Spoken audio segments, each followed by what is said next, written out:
una muy querida amiga, organizadora, promotora de estas reflexiones, la doctora Nora Elizabeth Hoyos, parte y miembro del foro de presidentas, a quien tengo el honor también de representar. Me toca jugar un doble papel como panelista, pero también como moderador, o respetuosamente como el moderador en esta discusión sobre liderazgo. Por supuesto que es un placer para mí, como profesor de la Universidad de los Andes, estar en esta casa. Muchas gracias, Manuel, muchas gracias a Jaime por esta invitación, y ver a tantos amigos, no solamente en el público, sino también en esta mesa.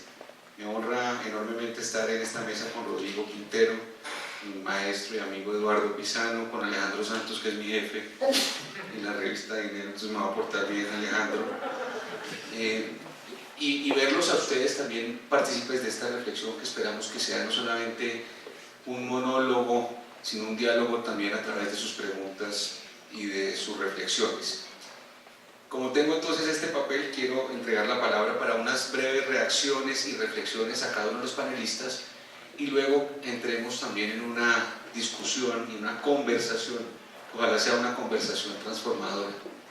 Cuando hablo de conversaciones transformadoras es que nos rete más allá de la reflexión, seguramente a la acción y a la injerencia de esa acción en nuestros grupos de interés más cercanos y en nuestros ámbitos de influencia. Así que le entrego entonces la palabra al doctor Eduardo Pisano Narváez. Un placer estar acá, Eduardo. Querido, y un saludo también especial a Rodrigo y a Alejandro. Yo arrancaría un poco diciendo que hay mucha crítica hacia el establecimiento político del país, que a mi criterio ha sido muy astuto. Astuto es un país que lo han atacado, esto ha sido a punta de cimbronazos, guerrilleros, de violencias, de toda clase de cosas, y con todos sus problemas que tiene en la actualidad, hay sí un sistema ahí. Ha habido una inteligencia gigantesca de los líderes en ir acomodando a todo el que se desacomoda, irlo metiendo al sistema, llámese EPL, llámese Corriente Renovación Socialista, llámese FARC, se busca con el ELN, pero siempre es metiéndolo, subiéndolo a la canoa, llamémoslo como se dice vulgarmente, y continuando con un país. Y en eso, digamos, eso no es fácil. Uno ve países que les ha sucedido lo de Colombia, tumban los gobiernos, entran los militares, y aquí se ha logrado mantener la cosa democrática, y yo creo que, digamos, en ese sentido han sido muy efectivos los líderes en la forma como han llegado a eso. Muy crítico, obviamente, no salgo a defender bajo ninguna circunstancia una clase política que está ahí, que es curioso. Creo que la mejor columna que se escribió de todas estas elecciones fue una entrevista que hizo La Silla Vacía con Roberto Gerlain, y quiero contarles, léanla, vale la pena que la miren, porque explica un poco, digamos, la gran crítica que hay al clientelismo político, pero ese clientelismo, él dice, mire, eso es de pobres y de ricos, eso es por igual. El rico, que no le cambien el pot, que no le suban su predial, que no le metan más impuestos, que no le retengan no sé qué, y todo el mundo dando su propia pelea, y el pobre buscando un trabajo para su hija, que una casita, que le pongan un servicio público. Digamos, en ese sentido es un país en que hay una clase política que obedece a las necesidades de la gente. La mitad de toda esta cosa, pues indudablemente se vino, esto se volvió una robadera de plata, la cosa más macha, que es curioso. Yo viví ese congreso por dentro, fui senador durante 8 años, y indudablemente hay gente que haya robado y se ha enriquecido brutalmente, pero la gran mayoría de esos tipos esa plata lo son es para las elecciones. Las elecciones se volvieron también un país que ayer veía yo un video de las elecciones en Nariño, en Tumaco, una cosa vergonzosa como le pagan el voto a la gente miserable, entrando por una plata, saliendo por una plata, un video filmado alrededor de eso. Y uno se encuentra que también hay un país que responde a ese tipo de cosas y vota de acuerdo a eso. Entonces un poco, digamos, defiendo un poco, digamos, una clase política astuta, rechazo sobremanera toda esa indignidad política, que me parece que eso ha desprestigiado inmensamente, no solo a los políticos, sino también habla muy poquito de la gente, una persona que con una plata también ande vendiendo al país a un miserable que lo que quiere es robar. Eso en el fondo, pero también está el nivel de miseria que es difícil pedirle a veces a la gente más. Yo quiero señalar un poco lo que viene. Lo que viene es muy complejo. La gente no se ha dado cuenta, pero el país el año pasado exportó 32.000 millones de dólares, fueron las cifras finales, al año 2017. Como para que tengan una idea, en el 2014, en la época en que el petróleo estaba caro, solo en petróleo el país estaba exportando 35.000 millones de dólares. O sea, lo que se exportaba en petróleo es similar a lo que hoy estamos exportando totalmente como país. Y eso, yo quiero abrir un poco los ojos a la gente, porque aquí hay una cantidad de gente creyendo que esto es a punta de energía solar, que es a punta de energía eólica, que es con carros eléctricos, que el país va a salir adelante. Y yo les digo con toda claridad, la fuente de ingresos fiscales que produjo el petróleo, el 25% del impuesto de renta de este país lo produjo el petróleo. Y agréguenle el níquel, agréguenle el carbón, una cantidad de otros minerales que estaban ahí. Entonces uno de la noche a la mañana no puede dejarse ilusionar que esto puede cambiar radicalmente. Miren, Alemania, que tiene supuestamente el programa más agresivo de reconversión, Alemania, un porcentaje muy alto de su energía es aún producida con carbón. Es más, con carbón local. Todas esas minas del Ruhr que están entre Holanda y el Rin, digamos, en Alemania, son todas productoras de carbón para generar electricidad. Entonces, ojo con las ilusiones de creer que las cosas son. El país tiene que seguir produciendo petróleo, que lo tiene que hacer de una forma adecuada, de acuerdo, que tiene que conservar el ambiente, de acuerdo, que tiene que ser cuidadoso con las cosas, de acuerdo. Pero de la noche a la mañana, matar algo que le ha permitido al Estado contar con ese volumen de recursos para hacer un poco lo que mencionaba Alejandro Santos, todos esos cambios en familias en acción que sacaron de la pobreza a mucha gente, la cantidad de ingresos fiscales con los que se ha logrado potencializar la salud, que tiene problemas de calidad y oportunidad, estoy de acuerdo, pero 20 años atrás aquí había que llegar con 2 litros de sangre al hospital de la Artuba para que uno lo recibiera, o con un tío rico que te llevara 50 o 100 mil pesos entre el bolsillo, si no a nadie lo recibían en un hospital. Es que la realidad es, las personas mayores, la señora me podrá corregir en esto, pero yo tengo 60 años y yo vi transformar un país de un país que había un Estado que era absolutamente inservible en sus alcances, y hoy día veo un país que empezó a reaccionar.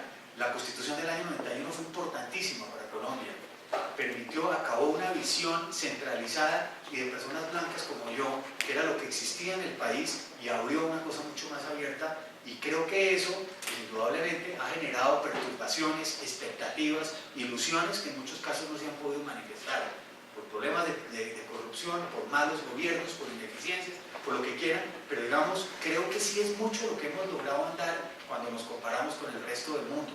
Yo a la gente le cuento un poco las cifras porque la gente no sabe.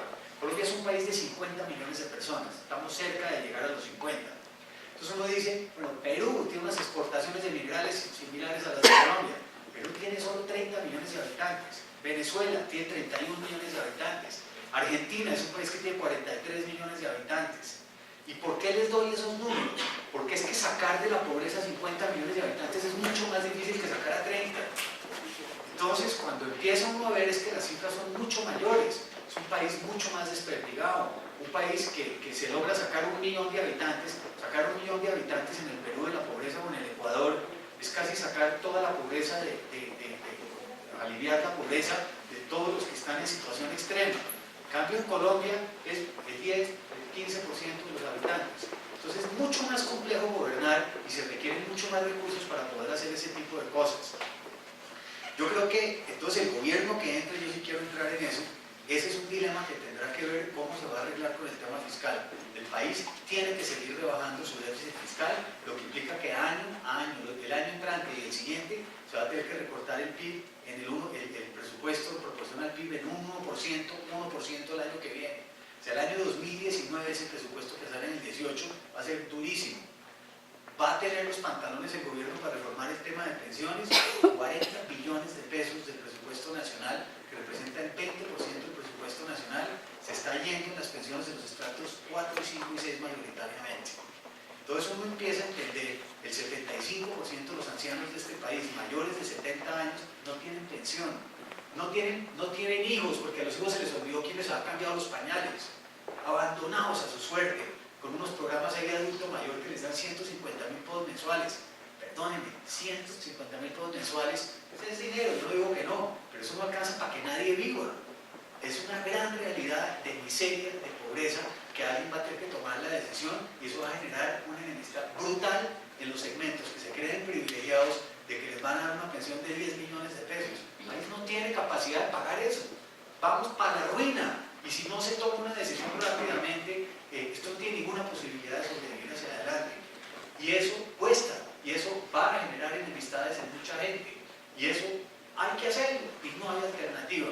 ¿O qué? ¿O les parece que podamos seguir subiendo ya en el IVA del 19, que lo metemos al 23? Nadie le jala eso. Y no le jala porque todo el mundo sabe que la plata grande de los pensionados garantiza unas pensiones de valores racionales. Pero esta sinvergüencería de pensiones de 10, 15 millones de pesos, de personas que si uno les saca los cálculos de lo que aportaron en toda su vida laboral, les da por una pensión de 1,5 millones de pesos.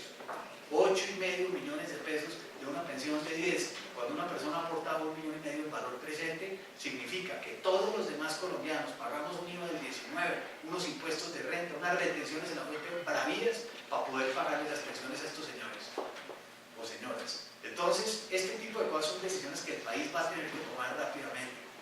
El último tema que para mí va a ser absolutamente crítico es el tema del empleo. Un país que tiene números redondos, 22 millones de personas en edad de trabajar o trabajando o buscando trabajo. De esas, tenemos desempleadas 2 millones en números redondos. Tenemos 10 millones de personas, un poco más de 10 o 11 millones de personas que están en la formalidad y 9 millones de personas que están en la informalidad. ¿Cómo arreglo yo ese lío? Gentes insatisfechas, yo no gano lo que debo ganar, me pusieron a pagar una universidad, estoy pagando un crédito en el CETEX y ni siquiera puedo conseguir un puesto profesional y si lo consigo me pagan algo más del salario mínimo. Unas frustraciones gigantescas. Y eso exige una solución o si no genera malestar. Entonces la pregunta es, ¿qué se puede hacer para tratar de hacer esto? Entonces, lo primero es entender que uno no puede renunciar a rentas que tiene, que la naturaleza le dio, como es el petróleo y el carbón. Están ahí, esa plata nos sirve para mucho y tenemos que aprovecharla porque al renunciar a ella implica buscar otros recursos por otro lado para poder pagar lo que vamos a necesitar. Pero paralelamente, esto ya apunta de confecciones, de cositas, de empresitas, ya el mundo eso no hay manera de competir. Se los digo abiertamente, confecciones que tanto se ha hablado en el país, fue importante. La gente nunca se dio cuenta de lo que significó Venezuela para nosotros. Me estoy alargando ahorita, pero ya termino con esto. El tema de Venezuela, tuvimos durante 10, desde el gobierno de Gaviria más o menos, desde el año 90 hasta los finales de los 90, reservados el mercado de Venezuela para nosotros. Todos los demás países tenían, salvo Perú, que tenía que pagar unos fletes altísimos, Brasil, Argentina, México, todos los países tenían que pagar aranceles para poder entrar con sus productos. Nos sirvió inmensamente no para exportar petróleo ni commodities de esos que no generan empleo, digamos, en relación, digamos, por cada dólar. Estas mesas, por ejemplo, que las fabrica alguien y se mandaban a Venezuela, generan trabajo en la fábrica de vidrios, el que doble el hierro, el que empata, el de los corchos, el de la cosa, el del transporte. Eso genera una cantidad de empleo agregado, de un valor agregado gigantesco. Y eso lo tuvimos con Venezuela, fuimos dueños de ese mercado. Y lo perdimos no por circunstancias nuestras, sino de otros. Y ese tipo de cosas nos están costando sangre. Y yo pienso que si el país no busca un cambio en la composición de su industria, la industria actual difícilmente va a llegar adelante. Veo ejemplos como este señor de la fábrica de vidrios en Barranquilla, con energías solares, todo este tipo de cosas. El país tiene que entrar mucho más agresivamente a eso y de ahí todos estos recursos de innovación, de conciencias, que las universidades han pedido mucho que las mantengan, pero me parece que esos recursos, por ejemplo, manejados a través de las gobernaciones y de los OCATs, pues no es el ideal. Eso tiene que ir a un sector privado que ayude, que se potencialice, que crezca, que genere trabajo y que logre crecer la economía del país. Yo creo que por ahí es la cosa, yo creo que ese es el gran reto que tiene el país. Y yo sí, y les digo abiertamente, si aquí no conozco las filiaciones políticas, pero sé que hay mucha gente que está muy contenta porque cree que al señor Petro lo pararon. Yo les quiero decir abiertamente, si este país no toma unas decisiones rápidamente para buscar una mayor equidad en una serie de variables que se necesitan en el país, no es Petro, son 10 Petros, 15 Petros lo que vendrá por delante. El país tiene que tomar unas decisiones en todos estos temas de pensiones, en los temas de ancianos, en la calidad de la educación, en tener una salud con mejor calidad y mejor oportunidad. Esas son las realidades que se tienen que hacer. Hay que seguir impulsando el país, un empleo de mucho mejor calidad, que la gente con sus suelditos le alcance para vivir en una forma adecuada. Si esas decisiones no se toman en el próximo gobierno, el país va a ir hacia una senda donde necesariamente la gente va a tratar de buscar una alternativa a lo que hay, porque la gente dirá, con lo que hay, podrá el castrochavismo y todo lo que quieran, pero eso no resolvió tampoco mi problema personal. Mi problema va a buscar otra senda que sea la que me logre proveer lo que yo pienso que es digno y lo que es justo para un ser humano.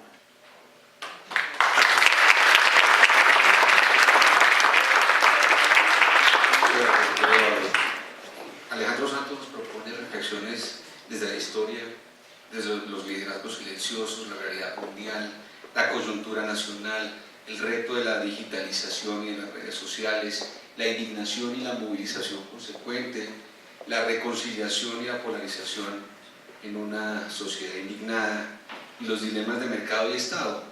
Pero luego el doctor Eduardo Pisano nos trae a la realidad colombiana y nos vuelve a reflexionar sobre las ilusiones y las expectativas que desconocen nuestra propia realidad. Nos pone el dedo en la llaga en el dilema fiscal y en la necesidad de nuevos liderazgos, en el reto y el dilema demográfico, en el liderazgo público, pero quizá en lo que yo más coincido, doctor Eduardo, de su intervención es en la necesidad de nuevas políticas, nuevos modelos innovadores de asignación de recursos en ciencia y tecnología. Me compete muy directamente esa reflexión como líder de Colombia Científica. Gracias por esa reflexión, doctor Eduardo. Quiero entregarle entonces la palabra al doctor Rodrigo Quintero y además advertir que no se pasó el tiempo, estuvo perfecta su intervención. Así que muchas gracias. Y doctor Rodrigo, tiene la palabra. Aló, buenas noches. La verdad me siento muy honrado y muy agradecido por esta oportunidad de conversar, especialmente a mis compañeros de mesa, Alejandro, a Víctor, Eduardo.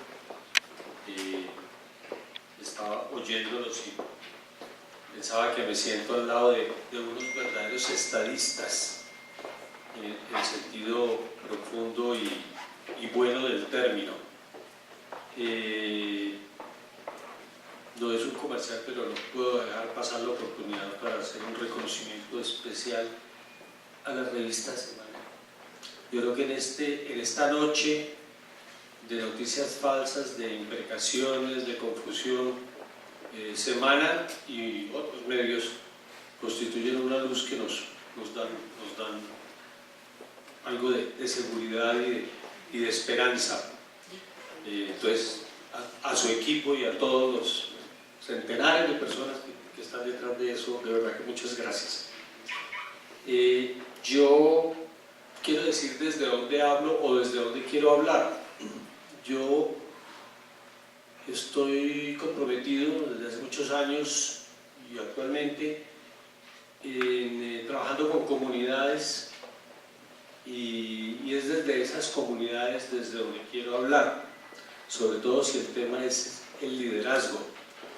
Estaba pensando ahora mientras preparaba esta intervención en los líderes del tambo en las montañas del Cauca, en las montañas del Valle, en Jumbo, en tantos lugares que viven en un mundo muy diferente al nuestro, pero que gracias a ellos tenemos muchas de las comunidades que nosotros aquí en Bogotá o en Cali o en Medellín disfrutamos.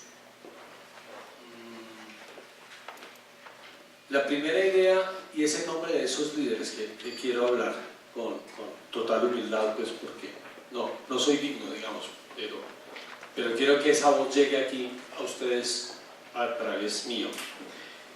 Tengo tres ideas fundamentales. La primera, bueno, debo decir que lo que han dicho Alejandro y Eduardo lo comparto plenamente,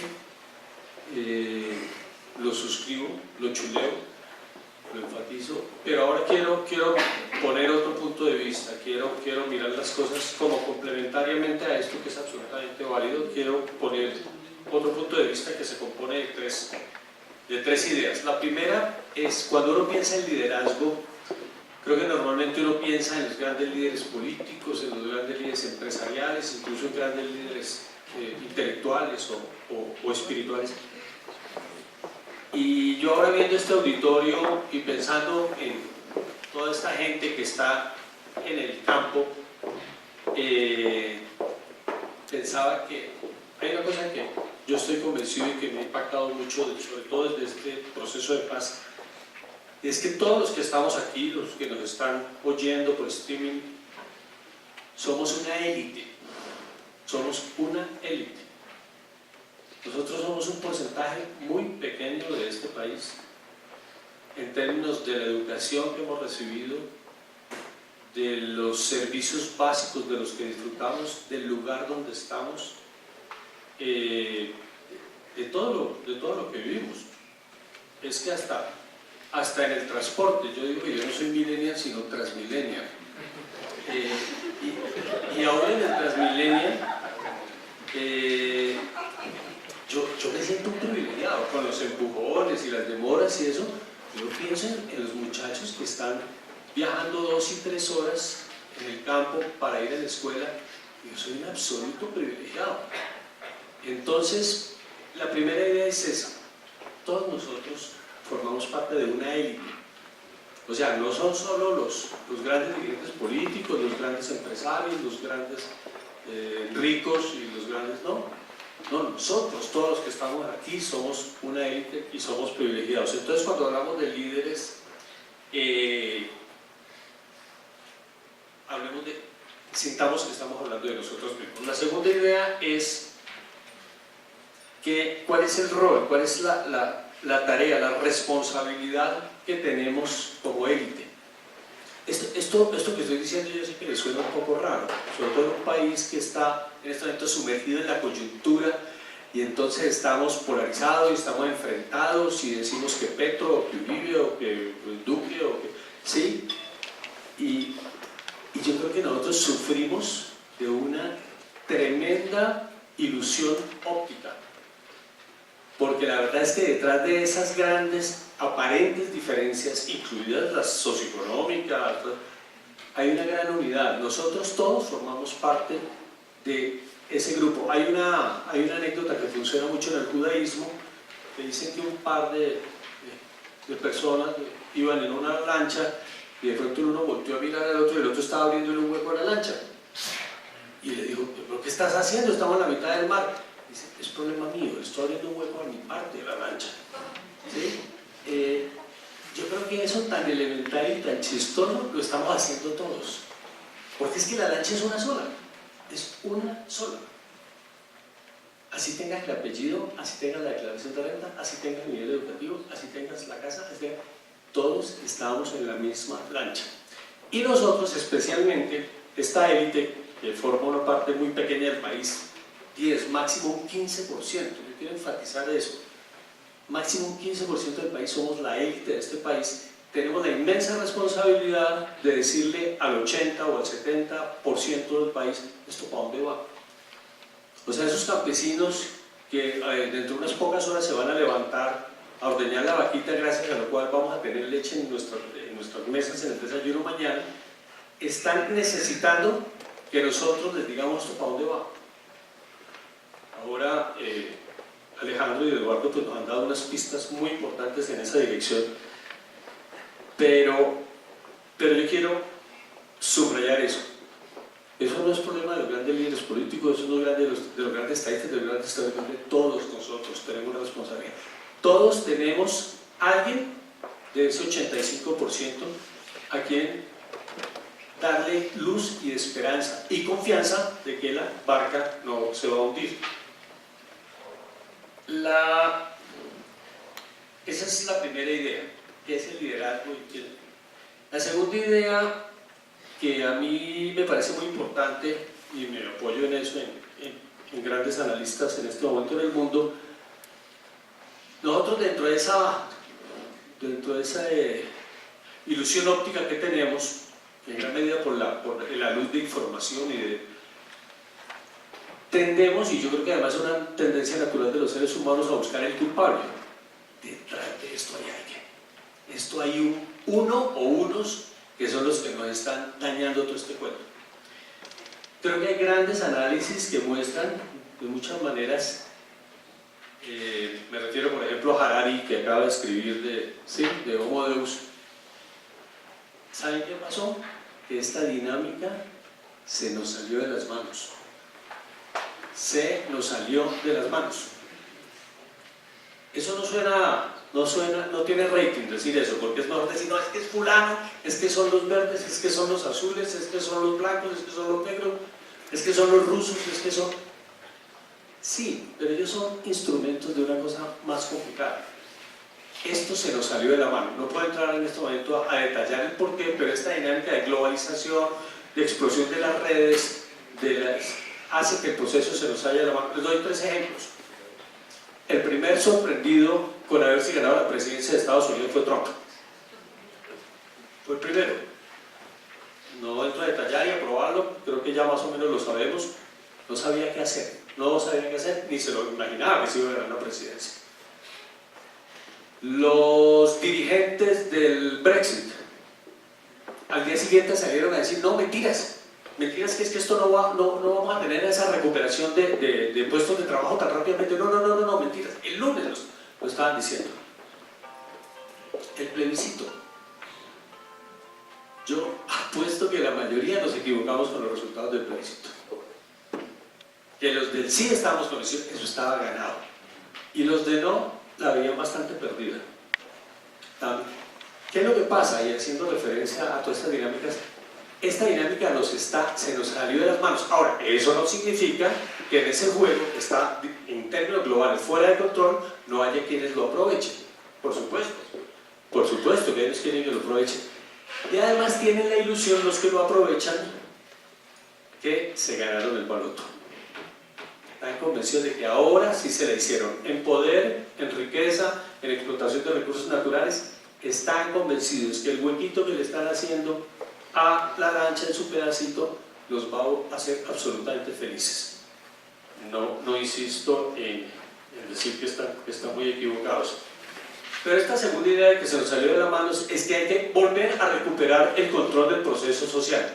Y eso se llama, en lo que Churchill llamaba el peor de los sistemas políticos conocidos, ¿no? Que es la democracia. ¿Se acuerdan de esa frase de Churchill? La democracia es el peor de los sistemas políticos con excepción de todos los demás. ¿Sí? No nos hemos inventado nada mejor que la democracia. Y como lo acaban de decir Eduardo y Alejandro, nos estamos pegoteando la democracia. Y ahí sí que se nos hunde la barca. Y la tercera idea es que este liderazgo que tenemos que recuperar, pero no 1000 personas, varios millones de personas en Colombia, tenemos que sustentarlo en unos valores que han pasado mucho de moda. Bueno, sociológicamente hay muchas explicaciones por qué hemos perdido esos valores. Como dice Pacho de Cruz, el problema, la tragedia de Colombia es que tenía su comportamiento social regido por la moral católica. ¿Sí? La iglesia perdió fuerza, perdió capacidad de convocatoria y la moral se vino al piso, y mientras tanto no alcanzamos a construir una ética ciudadana.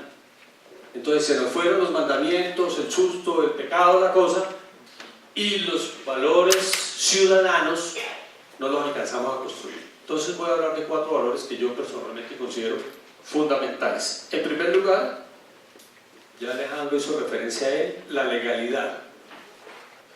La legalidad. Creo que los tiempos que estamos viviendo son un llamado, un reclamo muy fuerte a la legalidad y a todos. No solo a aquellos fascinerosos de la guerrilla o de los paramilitares, todos. Desde la compra del contrabando, desde volarse las colas de Transmilenio. Yo los veo todos los días a los muchachos de la pedagógica haciendo eso. Se están robando 2.000 o 3.000 pesitos, pero sigue de ahí para arriba, hasta que llegue a encontrarse con el que le encargamos cuidar por la corrupción en el máximo nivel de nuestro país y por todo lado, en la justicia, en la propiedad de la tierra. Entonces, legalidad. Tenemos que volver a recuperar la legalidad o construir la legalidad que no hemos tenido. Segundo, responsabilidad. Yo me acuerdo cuando uno estaba chiquito, los muchachos salían y pegaban chicles en los timbres y salían corriendo. Y eso era relativamente inofensivo. Hoy en día cogen un aparato de estos y ponen a rodar una especie que se puede volver una bomba de tiempo.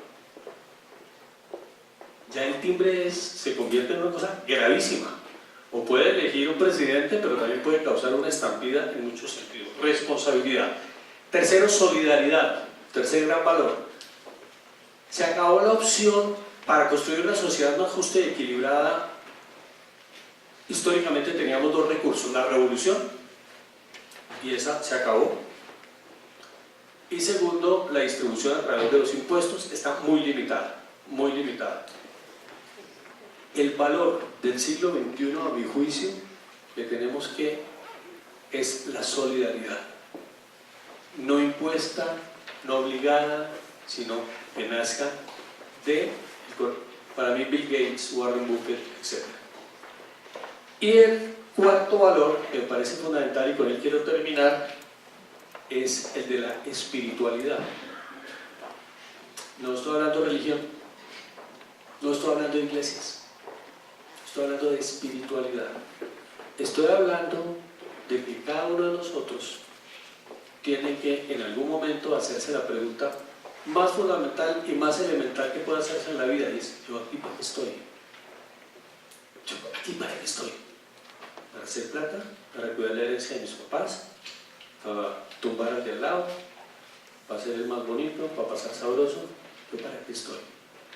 Hay muchas respuestas. Yo creo en la respuesta de que estamos aquí para ser semejantes al que se inventó este cuento, y es el amor. Pero no es el amor en el sentido coloquial y sí, hormonal y eso, sino el amor en los tres niveles más fuertes, que son: uno, no hacerle daño a nadie, o un nivel más alto, hacerle a los demás lo que yo quisiera que me hicieran, y el tercero, amar a los demás igual o más que a mí mismo. Muchas gracias.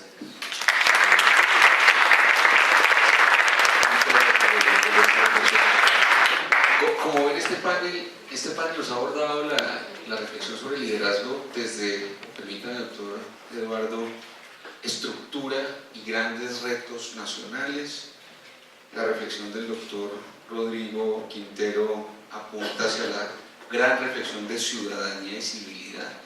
Y permítanme completar esta reflexión antes de dar la palabra a nuestros invitados que activamente nos han hecho llegar sus preguntas. Permítanme un enfoque un poquito más organizacional, porque definitivamente hablar de liderazgo